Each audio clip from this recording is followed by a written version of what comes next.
It was just 5 years ago that Curry created club history, winning a hat-trick of titles, which makes it hard to believe the club was recently on the edge of collapse. Debts of around $115,000 forced the football club into voluntary administration, which also meant players' contracts are void. But there is no fear the club will go under, with all players staying loyal. Thankfully, because there was panic stations for a little while there, but just hoping the rumours don't sort of get out and we sort of let everyone know exactly what's going on should keep everyone there. The demise of the club isn't from a lack of support, far from it, as Curry boasts possibly the most ardent hometown supporters in the competition.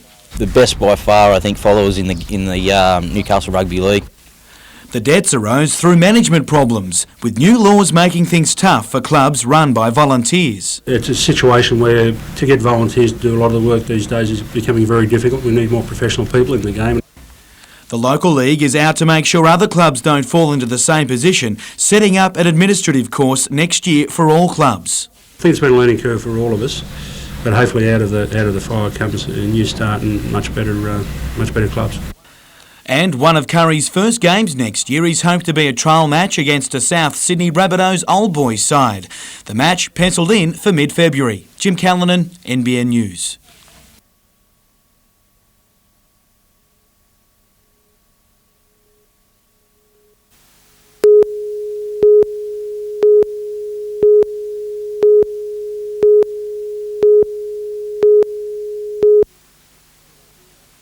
Cruise ships are no stranger to the port of Newcastle, with the Karelia, the Mikhail Sholokov and the Norwegian Star all visiting the harbour in the past decade. But Newcastle is casting its net further in a bid to attract at least 6 cruise ship arrivals every year. That would inject around $1 million into the local economy. What we have here is the largest coal port in the world, but to survive, Newcastle has learned a long time ago, we have to diversify.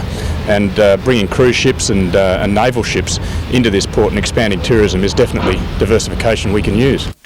Newcastle's Tourism Infrastructure Task Force has secured around $110,000 in government funding to carry out a study on ways of developing the Throsby Wharf for use by visiting cruise ships and naval ships during R&R trips. This might be a commercially viable project that we can develop, and it could have some fantastic terminal here. I mean, we don't know that yet, so the purpose of the funding is to really look at the whole issue, see what we need to be able to provide, and then develop it from there. Meantime, the wrecking crew has moved on to the Merriweather Street Wharf, demolishing the old Fisherman's Co-op building, making way for the foreshore public walkway and a new waterfront hotel. Paul Lobb, NBN News.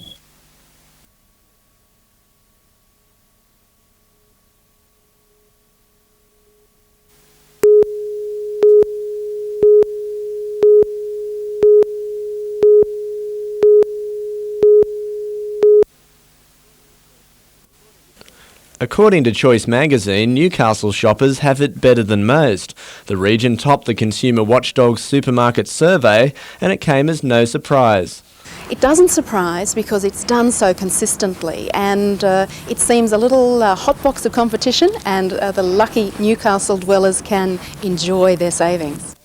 Of the 6 surveyed locally, Coles at Wallsend fared the best. Its counterpart at Belmont and Franklin's at Glendale were close behind, with all proving cheaper than the majority of the nation's supermarkets. It may well be just the local competitive factors, such as a highly competitive marketplace where the supermarkets watch each other's prices, if not weekly, on a daily basis. The average price in Newcastle came in at $64.46, with the Central Coast the country's second cheapest. Colin Baldwin, NBN News.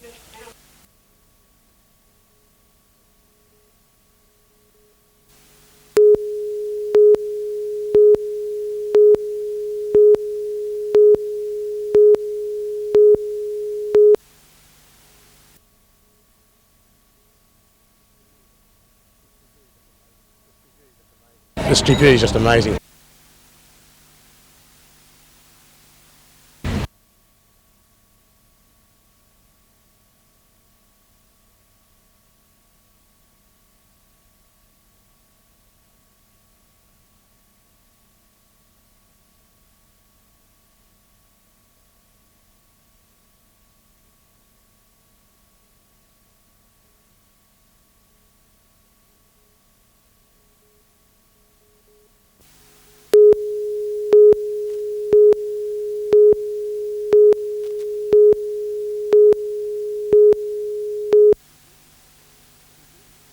If you use public transport in Newcastle, this bus is usually known as the 317 from the city to Belmont.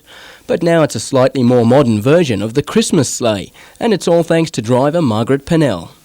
I just love the enjoyment, love to see the passengers get on, love to see the smiles. It seems that the good spirit is contagious, with the passengers approving of the new look.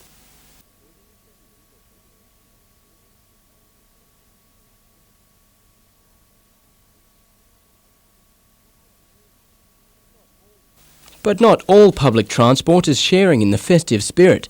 This bus took Margaret 5 hours to decorate and nearly $200 from her own pocket. However, she says it's all worthwhile. Oh, I love it. I love to do it. I can't wait. This is my best part of the year. Adam Harper, NBN News.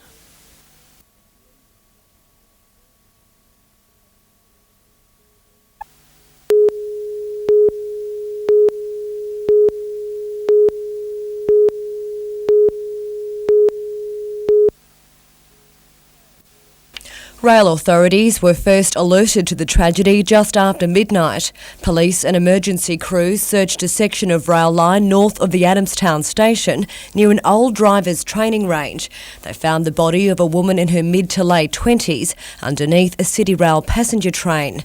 Police say it was the second southbound train to have run her over. 20 minutes earlier, the driver of an express train to Sydney had reported colliding with an unknown object but kept going. That driver then telephoned the State Rail Authority and reported or asked for the next train to actually check that area out. The driver failed to see the woman's body. Police say circumstances surrounding the tragic accident, such as why the young woman was near the tracks, remain a mystery. Her death now the subject of a State Rail investigation. Part of that inquiry will be whether the driver of the first train breached safety protocols. Meanwhile, a description of the victim has been released in the hope of identifying her. She was 25 to 30 years old, 155 centimetres tall, of medium to heavy build with red dyed hair. She was wearing black leggings with a white stripe and a black t-shirt. Vanessa Trezise, NBN News.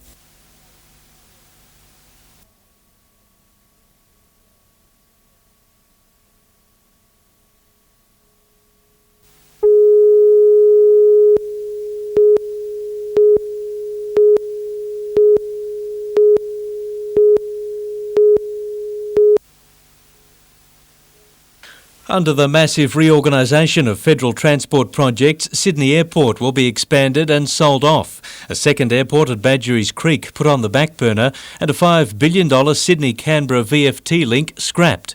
The federal government revealed today that a cheaper option like the Tilt train that uses existing tracks could be established along the east coast from Melbourne to Brisbane, bringing new opportunities to hundreds of smaller towns.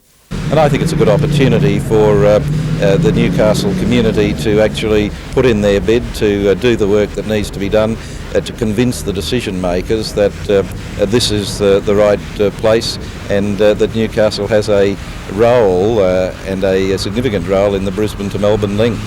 Stops would be limited, but regions linked by the service would reap the benefits. It would be positive because it would assist economic development, it would assist getting visitors into the area. I think once we see what is actually proposed, one would hope that a major urban region like the Hunter would feature prominently in any land transport system. The Tilt train would slash 8 hours off the existing 26-hour Melbourne to Brisbane train service, but there's no denying the huge cost of the project. On high-speed train potential for linking the eastern cities may very well throw up other alternatives. We do know, we've learnt from Speed Rail, that it would require a public taxpayer subsidy. Paul Lobb, NBN News.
The present police station, the accommodation is abysmal.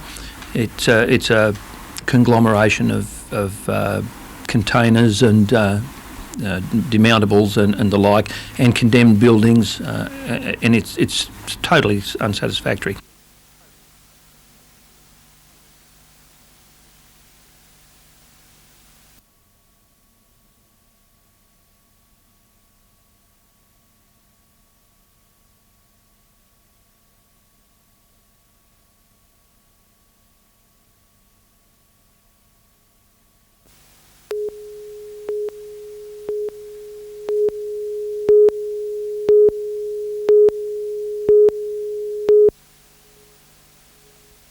Tony Mowbray is tonight sailing steadily across the South Atlantic Ocean, 1,700 kilometres northeast of the Falkland Islands.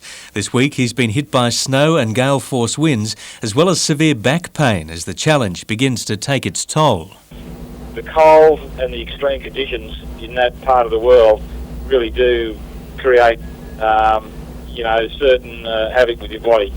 With the state coroner this week handing down his findings into the tragic 98 Sydney-Hobart race, an emotional Mowbray offered this tribute. I've dedicated my rounding of Cape Horn to the memory of the 6 men that lost their lives in the 98 Hobart race, their family and friends.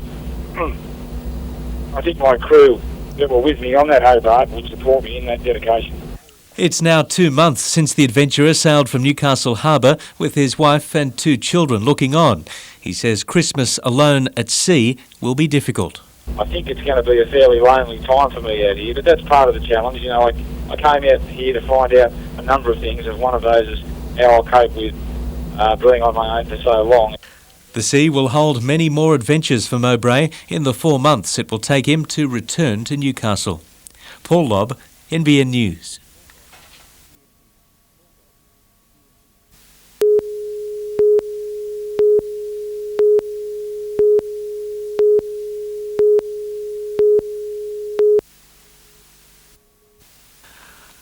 Lunchtime yesterday and David Crowe thought Glendale had missed its chance to host a Grand Prix. By evening though, it was a much different story. We'd actually scratched it off our calendar at the beginning of the day, but then around about 3:30, Athletics Australia contacted us and said we've got the nod. It's recognition for the centre, which has already been given raps by Olympic athletes who trained here before Sydney 2000. In hosting the opening round of the National Grand Prix Series on February 3, Glendale will also become the first regional centre to host such a meet. And with names like Shervington, Lewis and Gainsford Taylor heading the list of Australia's top athletes, it'll be the biggest meet to hit the $8.4 million centre. We're expecting a crowd somewhere in the vicinity of 6,000 people, and that's something that this centre has never catered for before. Fortunately, we've got the New South Wales Country Championships 2 weeks in front of it, so it'll be a good test case. But that still means plenty of work, and officials know they can't do it all alone, with the call going out for volunteers. We've got a huge program during summer, and we need as many hands on deck to make this event a success. Jim Callanan, NBN News.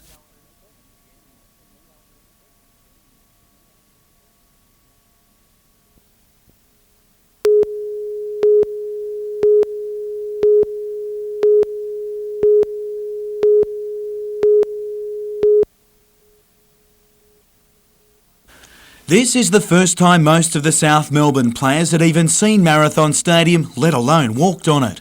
The club's assistant coach, the only one to ever play here, and that was back in 1980. But they all like what they saw today, with Marathon suiting the Lakers. It definitely does, yeah. The later on in the game, when we got our forward structure with wide men, it tends to work out all right for us. Peterson has named an unchanged lineup to the one that beat Premiers Wollongong last weekend 4-2, with gun striker Goran Lozanovski to start from the bench before he gets a chance to put the boot into United.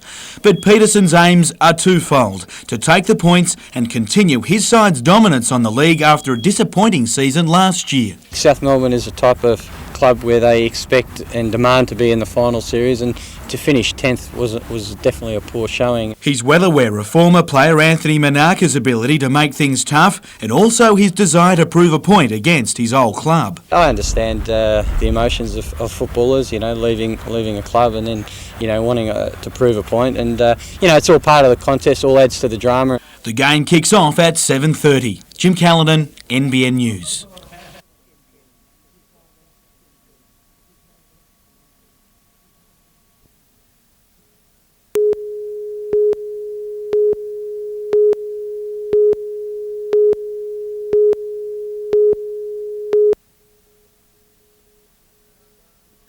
Broadmeadow Basketball Stadium, or is that netball? It's no real identity crisis, rather a plan to allow the stadium to cater for both. The two main courts will be redeveloped to accommodate both basketball and netball as the stadium continues to branch out and move ahead. Part of those plans involve former Falcons assistant coach Tim Mallon, who returns to a diverse role which includes management and coaching.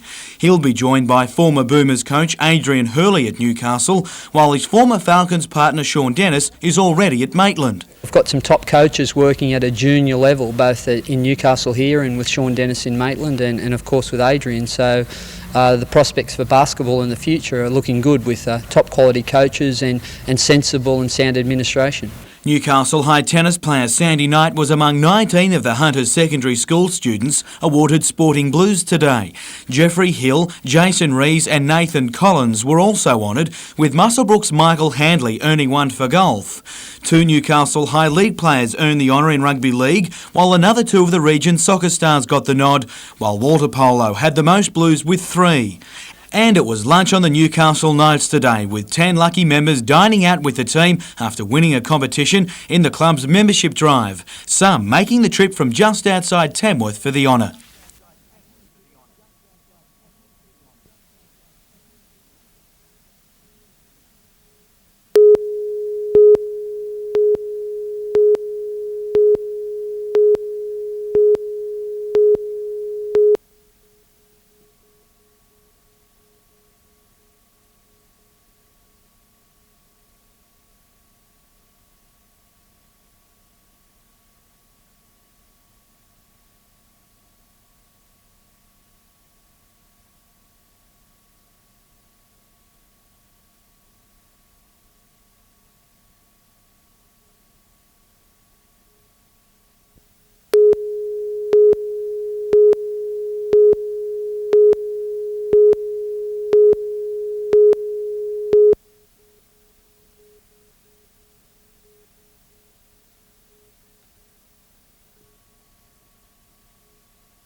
It was an infamous chapter in Australian history. In the 1979 Star Hotel riot, pubgoers turned violent against police when authorities moved in to shut down the popular night spot for good. 21 years on, and the Newcastle pub will tonight reopen, again shrouded in controversy. One of two owners, Scott Hepburn, has spent $1 million upgrading the hotel and has even hired Miss Nude Australia for the occasion. I try and base it more on entertainment side rather than the fact that you also happen to be taking your clothes off. But Star Hotel owners are in hot water with Newcastle Council. 20 exotic dancers have been recruited to perform in a new showroom. But management doesn't have approval to use the room because it never applied for a public entertainment licence. They, like anybody else who flout what their requirements are taking a risk. Now, we can't do any more than warn them what the consequences will be. And that's legal action. Despite talks with lawyers for the hotel this morning, it appears the show will go on. The owner only willing to read a two-part statement agreed upon with council. In the interim, Newcastle City Council will today issue a placement of public entertainment licence for the King Street bar, enabling the hotel to open as planned tonight. That's all I can say. Management denies all the fuss is a publicity stunt. A crowd of 2,000 people is expected tonight with 18 security cameras keeping watch. And unlike its predecessor, the modern-day Star will never close. It has a 24-hour licence. Vanessa Trezise, NBN News.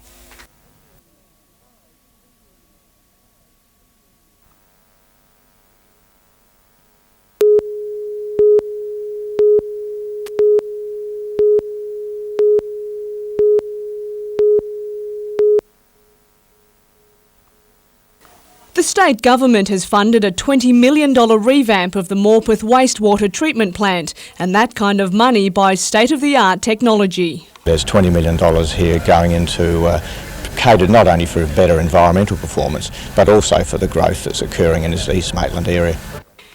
Effluent is subject to 3 stages of treatment: physical screening, a biological process and a disinfection stage, before going to wetlands behind the plant or by pipeline to the Hunter River. The new plant was officially opened today and is a far cry from previous operations which were constructed in the 1930s. It exceeded capacity on many occasions and was environmentally a disaster, so it had to be done. Environmental concerns were high on the list of priorities for the new plant, and residents have reportedly noticed a significant decline in odour problems. The treatment works currently serve about 40,000 people in the Lower Hunter and have the capacity for another 20,000. Catherine Turner, NBN News.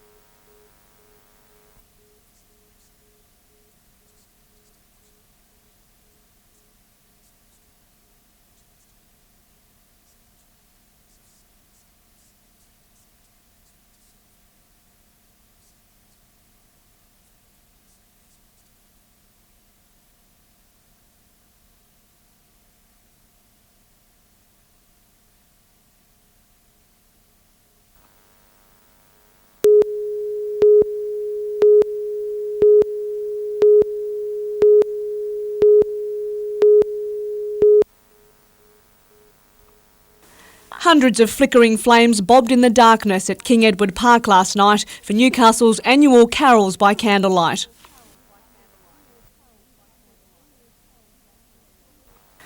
People of all ages came together to share the Christmas cheer, singing loud and proud, proving irresistible.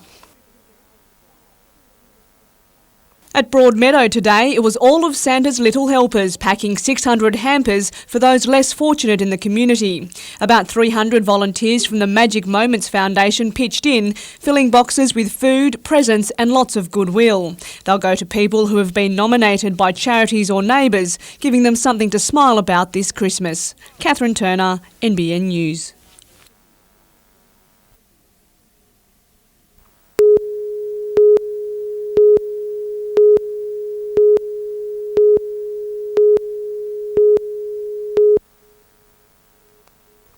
Three-time world snakeboarding champion Brinton Gunderson from the United States and world number 4 Sergi Benedico from Spain showed Newcastle riders what snakeboards are all about. It looks like a skateboard similar to one. It's cut in half and there's a bar that connects both trucks. And then there's similar style bindings on top, like similar to snowboarding bindings that you actually strap yourself into.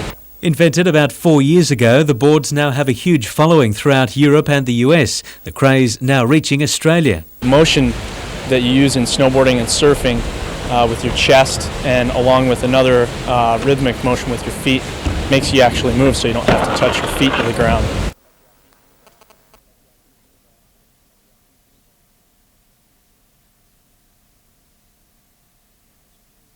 The guys are touring the East Coast, giving any willing rider a try.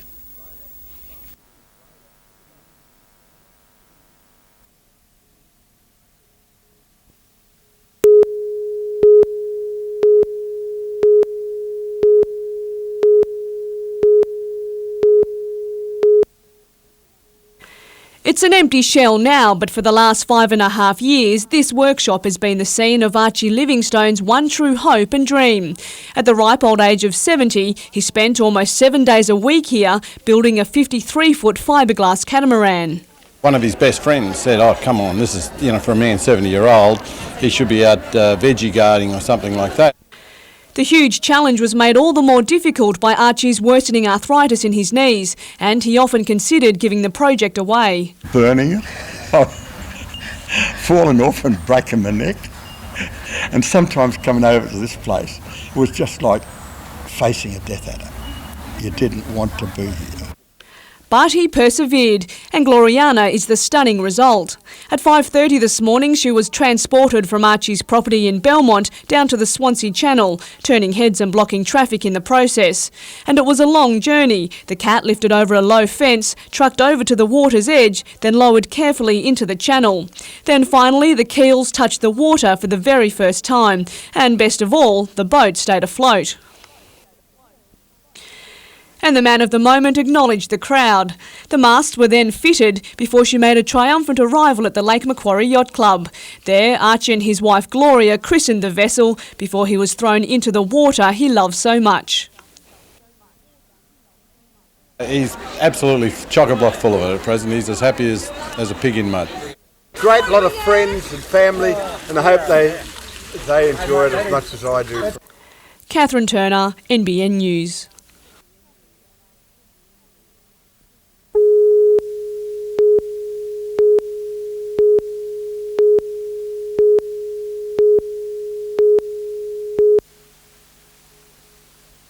Members of both the CFMEU and the MUA came together at Club Nova, the old Newcastle workers today, to discuss and vote on continuing moves to forge closer ties.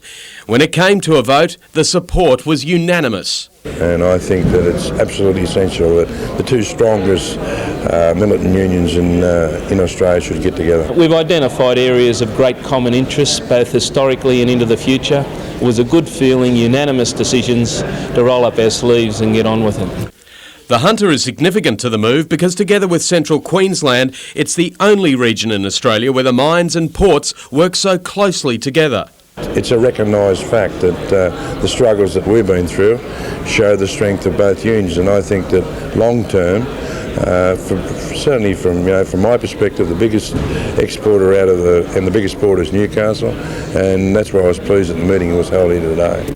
The meeting also a changing of the guard. Paddy Crumlin soon to fill the shoes of retiring MUA National Secretary John Coombs.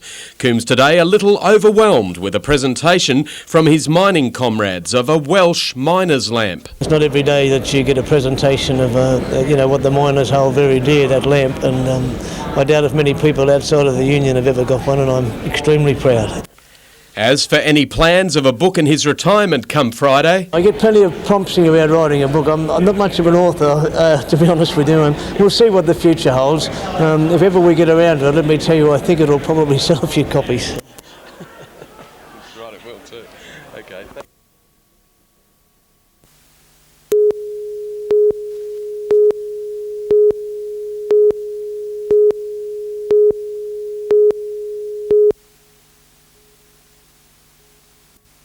In June this year, little Marissa Tisdall was waiting in the family car for her mother to return when she set her clothes alight with a cigarette lighter. She suffered severe burns to much of her tiny body and has since undergone multiple skin grafts. It happened in the car park of Bulladila Central School, right in front of shocked students. I looked at the girl sitting next to me and she said, "Did you see that?" I went, "Yep." I stood up and said, "That little girl's on fire." And then I ran out the stairs after her, and then Brad got up and come out the window after me. Yeah, I ran in and sort of tried to whack flames out a bit, and then we rolled her. The two boys, with the help of Marissa's mum and teachers, managed to quell the flames. What can I say? I can't thank them enough. I had all the assistance that I really needed from everybody. Today, Brad and Shane and teachers Penny Britton and Pino Leroiani were presented with State Bravery Awards, the group becoming reluctant heroes. Anyone else would have done it if they saw it. Apart from the pressure suits, physio and fortnightly checkups, Marissa is back to a fairly normal life. Paul Lobb, NBN News.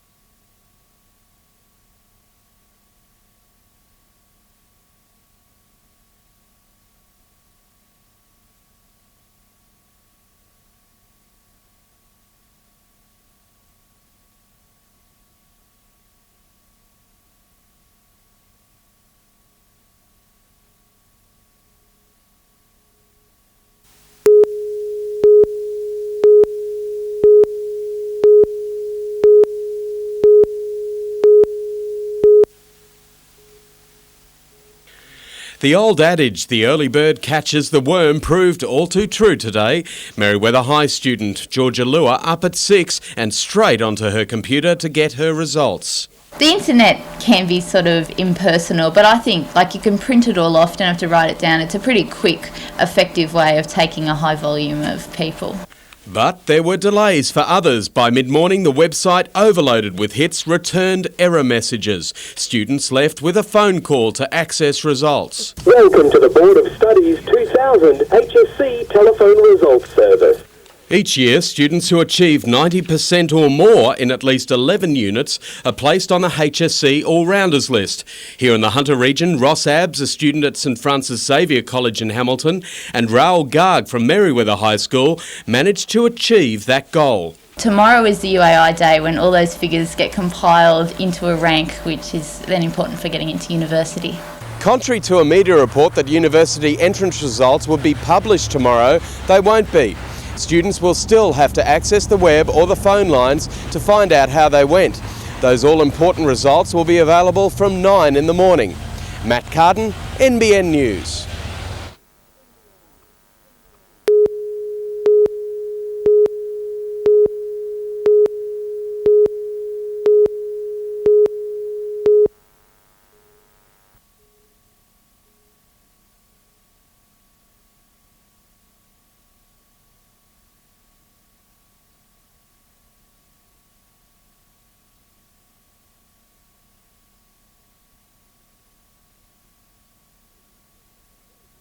I think the big thing we're trying to achieve is to strengthen a local community, to give them the skills and the facilities to be able to keep going themselves.